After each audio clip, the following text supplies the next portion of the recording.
अस्सलाम वालेकुम। कश्मीर इशू, कश्मीर का मसला बचपन से सुनते आ रहे हैं, लेकिन कभी समझने की कोशिश नहीं की कि कश्मीर का मसला असल में है क्या, क्यों आज तक ये हल नहीं हुआ। आज समझ लेते हैं और सिंपल और सादा जुबान में थोड़े से वक्त में समझ लेते हैं कि कश्मीर का मसला असल में है क्या। देखो 1947 में जब अंग्रेजों से, ब्रिटिश एम्पायर से हम आज़ादी ले रहे थे, आज़ाद हो रहे थे, उस वक्त चूंकि इस बरसगीर में मुसलमान और हिंदू दो अलग अलग कौम थी, दो अलग अलग नजरिए थे, दो अलग अलग कल्चर सकाफतें थी, तो इकट्ठे तो ये रह नहीं सकते।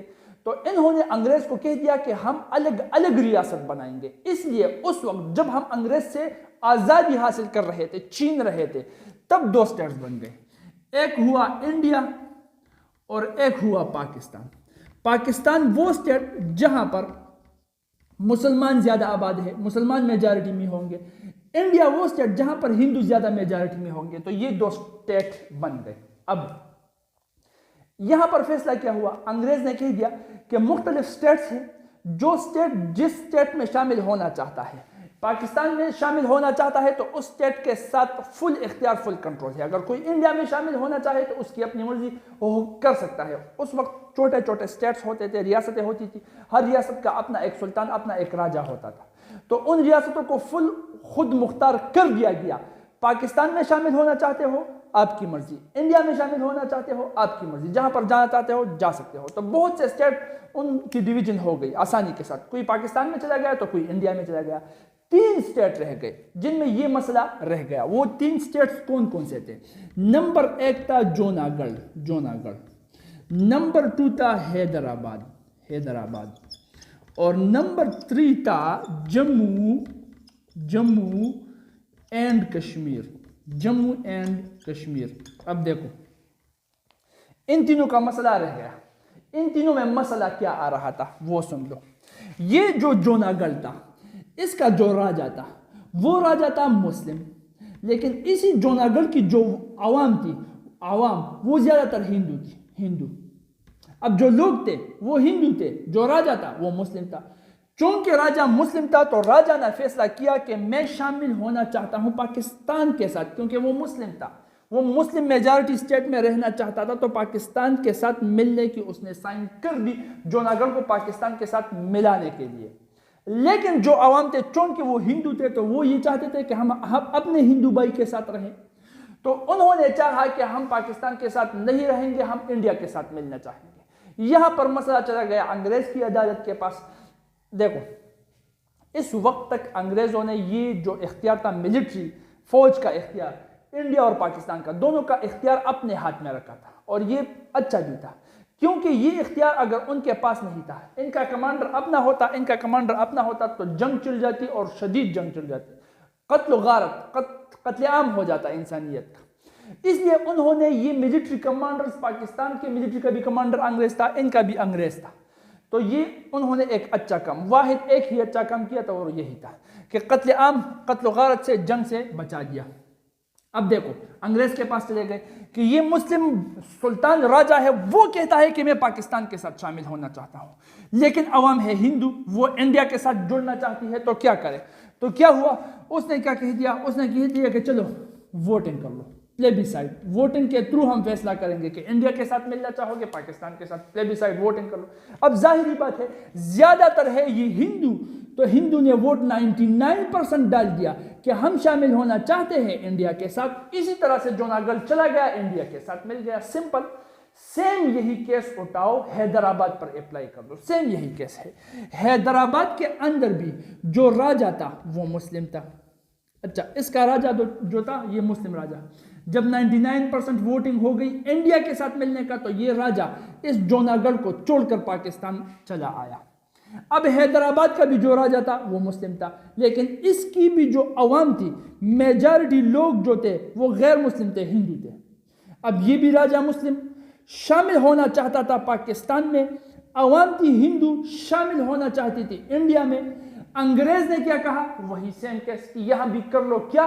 वोटिंग कर लो। तो यहां भी हो गई वोटिंग, प्लेबिसाइड, अब जाहिरी बात है ज़्यादातर है हिंदू, तो हिंदू अगर वोटिंग करेंगे तो 99% यहाँ भी वोट आ गए कि हम हैदराबाद को शामिल करना चाहते हैं। कहाँ पर? इंडिया में।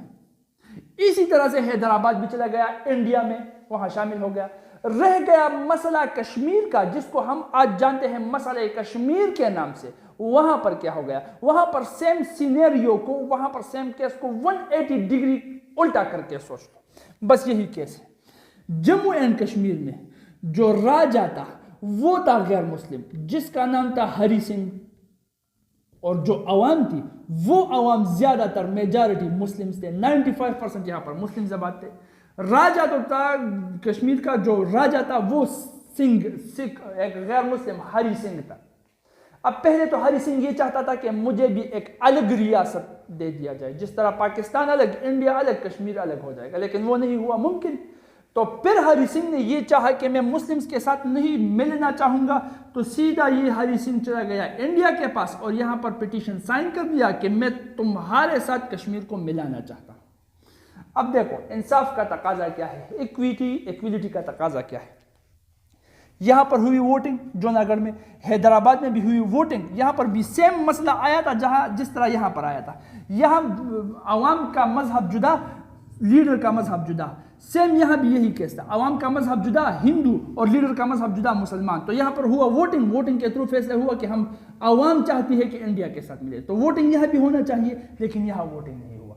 क्यों नहीं हुआ? क्योंकि यहां पर इंडिया जो थी वो कह रही थी कि चूंकि हरि सिंह ने साइन कर दिया है कि हम इंडिया के साथ मिलना चाहते हैं, तो हम ये कश्मीर हमारा हो गया। बस सिंपल अल्फाज में। नहीं, कायद-ए-आज़म मोहम्मद अली जिन्ना सीधा चला गया अंग्रेज के पास कि देखो सेम केस तो यही भी आ रहा था, ये मुसलमान लीडर हमको दस्तखत कर दिया था इन्होंने कि पाकिस्तान के साथ हम मिलना चाहेंगे, हैदराबाद का मुस्लिम लीडर ने दस्तखत कर दिया पाकिस्तान के साथ हम मिलना चाहेंगे, लेकिन दोनों पाकिस्तान के साथ नहीं मिल गए। क्यों? क्योंकि वहां पर हुई वोटिंग के थ्रू मेजॉरिटी ऑफ आवाम ने यह फैसला किया कि हम इंडिया के साथ मिलना चाहेंगे, तो हमने खुशी खुशी जूनागढ़ और हैदराबाद को इंडिया के हवाले कर दिया। अब सेम यही केस यहां पर लीडर ने दस्तखत कर दिया इंडिया के पास, लेकिन आवाम चाहती है कि हम मिलना चाहते हैं पाकिस्तान के साथ। अगर यकीन नहीं है तो कर लो वोटिंग, लेकिन वोटिंग करने नहीं दिया हिंदुओं ने। क्यों? क्योंकि हिंदू को पता था अगर वोटिंग हुआ तो ये कश्मीर हमसे चला जाएगा, पाकिस्तान के पास मिल जाएगा। तो यहां पर हुई फिर फसादात। कैसे? ये जो नक्शा था ना कश्मीर का, आधे कश्मीर में पाकिस्तान घुस गया सिविलियंस, आधे कश्मीर में इंडिया सिविलियंस घुस गए, और यहाँ तक अंग्रेज ने आकर लड़ाई बीच में रोक ली। जो जहाँ पर लाइन बीच में आ गई उस लाइन को हम कहते हैं LOC, लाइन ऑफ कंट्रोल। यहाँ पर इंडिया वाला कश्मीर है और यहाँ पर पाकिस्तान वाला कश्मीर है। आज तक पाकिस्तान वाला कश्मीर और इंडिया वाला कश्मीर है, कश्मीर का मसला हल नहीं हुआ। क्यों नहीं हुआ? क्योंकि अंग्रेज कह रहे थे कि यहां पर वोटिंग हम करेंगे। कायद-ए-आज़म मोहम्मद अली जिन्ना को अंग्रेज ने मुनाफिकत के साथ कह दिया, अंग्रेज की मुनाफिकत थी ये कि चलो ठीक है, ये आपकी बात ठीक है, यहां पर वोटिंग हुई, यहां पर वोटिंग हुई, तो यहां पर भी वोटिंग होनी चाहिए, लेकिन यहां पर वोटिंग हम तब करेंगे जब यहां पर अमन आ जाए। अमन के बाद जब अमन की सूरत हाल पैदा हो जाए तो हम वोटिंग कर लेंगे। तो कायद-ए-आज़म मोहम्मद अली जिन्ना को तसल्ली हो जाती है, चलो अमन आ जाए तो वोटिंग कर लेंगे, और वोटिंग के बाद ये हमारे साथ मिल जाएगा कश्मीर, क्योंकि वहां पर तो मेजॉरिटी ऑफ मुस्लिम्स आबाद थी। लेकिन आज तक वहां पर अमन नहीं आया। अमन कौन नहीं ला रहा? आप खुद सोच सकते हो, कॉमन सेंस आप में मौजूद है। वहां पर अमन कौन नहीं लाना चाहता? अब तक अमन नहीं आया। अमन नहीं आया तो किस तरह से ये पाकिस्तान के साथ मिलेगा, या इसका अपना फैसला होगा, आजाद हो जाएगा? देखो यहां पर नहीं, यहां पर इन गैर मुस्लिमों से, जालिमों से, जो अंग्रेज वगैरह है, इनसे ज्यादा गलती मुसलमान की भी है। मुसलमान दुनिया में यूनाइटेड नेशंस जो है, यूनाइटेड नेशंस सबसे बड़ा तंजीम, लेकिन नाम का, अभी तक कुछ काम इसने कोई कारनामा नहीं दिखाया। कश्मीर का इशू अभी तक ये सॉल्व नहीं कर पाया, अमन नहीं ले आया। 70-80 साल में ये अमन नहीं ले आया कि वोटिंग हो जाए। फ़लस्तीन का मसला इसने हल नहीं किया। मुसलमानों पर बमबारी सीरिया में हो गई, इसने हल नहीं किया। इराक में हो गया, हल नहीं किया। वीगर में चाइना के साथ मुसलमानों, चाइना में वीगर में मुसलमानों के साथ जुल्म हो रहा है, मसला हल नहीं किया। खैर, लेकिन बड़ा तंजीम है, यूनाइटेड नेशंस है। इसमें यूनाइटेड नेशंस के बाद दुनिया में सबसे बड़ा तंजीम जो है वो है OIC, organisation of Islamic countries. इसमें 57 इस्लामिक कंट्रीज है। ये पूरी की पूरी आधी दुनिया बन रही है। इस्लामिक कंट्रीज सबसे बड़ा दूसरा ऑर्गेनाइजेशन ऑफ इस्लामिक कंट्रीज, ये खुद भी फ़लस्तीन का मसला अभी तक हल नहीं कर सके, इराक़ का, सीरिया का कोई हल नहीं निकाल सके, अफ़गानिस्तान का नहीं कर सके। क्यों? क्योंकि वातसिमू बिहब्लिल्लाहि जमीआ वला तफर्रकू, अल्लाह के रस्सी को मजबूती से तामे रखो और तफर्रुका ना फैलाओ। उसी पर मुसलमान ने अमल नहीं किया। मुसलमान या तो हो गए हैं दुनियादार, दुनियादारी में इतने इतने अंदर चले गए हैं कि सेकुलर और लिबरल बन गए हैं, मजहब को भूल गए हैं, ये भूल गए हैं कि दुनिया फानी है, यहाँ पर रहने वाला हमेशा हम नहीं है, जाएंगे उस आखिरत में जहाँ पर पूछ होगा, हमसे पूछ होगा कि क्या अमल करके लाए हो, क्या करके लाए हो दीन इस्लाम के लिए, इंसाफ के, आदल के लिए क्या करके लाए हो, जिस काम के लिए दुनिया में चले गए थे वो काम पूरा करके आए हो नहीं दुनियादार। और जो मजहबी लोग हैं, अल्हम्दुलिल्लाह अभी तक मुसलमान वाहिद, मुस्लिम इस्लाम दुनिया का वाहिद वो प्रैक्टिसिंग रिलीजन है जिसमें सबसे ज़्यादा प्रैक्टिसिंग रिलीजियस लोग पाए जाते हैं, वाहिद इस्लाम है। बहुत से मुस्लिम प्रैक्टिसिंग मुस्लिम है, अब भी मेजॉरिटी ऑफ देम अल्हम्दुलिल्लाह, लेकिन उनके अंदर भी इन अंग्रेज़ों ने उनके दिमाग के अंदर भी अपना कीड़ा घुसा दिया है। डिवाइड एंड रूल, तकसीम कर दो उनके इत्तेफाक को, जिस इत्तेफाक में बरकत है उसको तोड़ो और फिर हुकूमत करो। तो रिलीजियस भी हो गए हैं एक दूसरे से जुदा, एक दूसरे के दुश्मन, सुन्नी शिया का दुश्मन, शिया सुन्नी के दुश्मन, सुन्नी के अंदर मुक़ल्लिद गैर मुक़ल्लिद का दुश्मन, गैर मुक़ल्लिद मुक़ल्लिद का दुश्मन, मुक़ल्लिद के अंदर हनफी हम्बली मालिकी शाफी, हनफी के अंदर देवबंदी बरेली तबलीगी, सारे के सारे एक दूसरे के साथ बुग़्ज़ और कीने में इतने अंदर चले गए हैं कि ईरान ना सऊदी अरब का खैर ख्वाह है, ना सऊदी अरब ईरान का, क्योंकि वो शिया है, ये अहले हदीस है। पाकिस्तान सारा सारा हनफी है, ये उन दोनों का खैर ख्वाह नहीं है, ना अहले हदीस का ना शिया का। तो कहाँ से, अगर मुसलमान एक है ही नहीं तो ये 57 इस्लामी ममालिक जो है, ये नाम के 57 इस्लामी ममालिक है, ये कुछ भी नहीं कर सकते। यहाँ से मसला पैदा हो गया मुसलमान की तरफ से। तो अगर मुसलमान ख़ुद को देखो, हुजूर सल्लल्लाहु अलैहि वसल्लम आ रहे थे आखिरी हज के मौका से वापस, तो गदीर खुम नामी गाँव में पड़ाव किया, वहाँ पर खुतबा दिया, सहाबा कराम को बोल दिया कि मेरे बाद में तुम्हें दो चीज़ें छोड़कर जा रहा हूँ। एक अल्लाह की किताब कुरान जो अल्लाह की रसी है, इसमें हिदायत है, ये नूर है, और अल्लाह के रसूल की सुन्नत मतलब सही हदीस जो इमाम बुखारी, इमाम मुस्लिम, तिरमिज़ी, सुनन अबी दाऊद उन्होंने इकट्ठे किए हैं। उम्मत अगर इसी दोनों को फॉलो करे तो एक हो सकती है, लेकिन अगर फॉलो करे वही से तो उम्मत बिछड़ गई है।